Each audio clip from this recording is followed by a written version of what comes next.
Have any of you heard? For the past 33 years, I have looked in the mirror every morning and asked myself, if today were the last day of my life, would I want to do what I'm about to do today? And whenever the answer has been no, no for too many days in a row, I know I need to change something.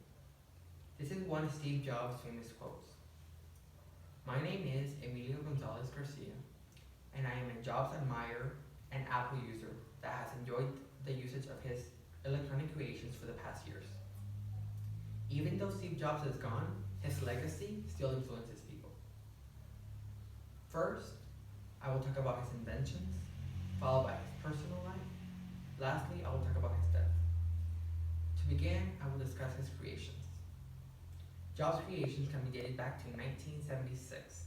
Steve Jobs and his co-founder Steve Wozniak created a computer called Apple I.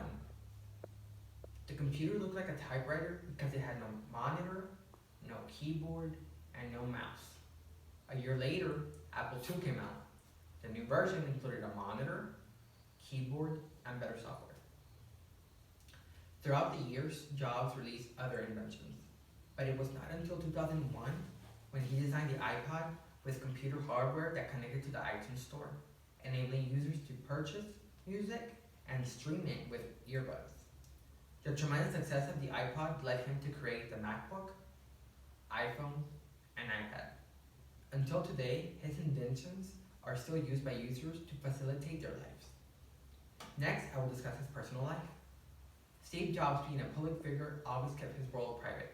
Born on February 24, 1955, in San Francisco, California, where he was given for adoption at an early age, Colin Curry, journalist for ABC News, reported in October 2011 that Steve never bothered to contact his father after several attempts the father did to contact him via email.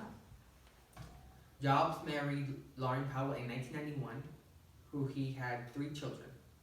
Lisa Brennan Jobs, the oldest, Ray Jobs, Ariana Jobs, and Eve Jobs, the youngest. Lastly, I'll discuss Steve's death. Jobs' life came to an end in October 5th, 2011.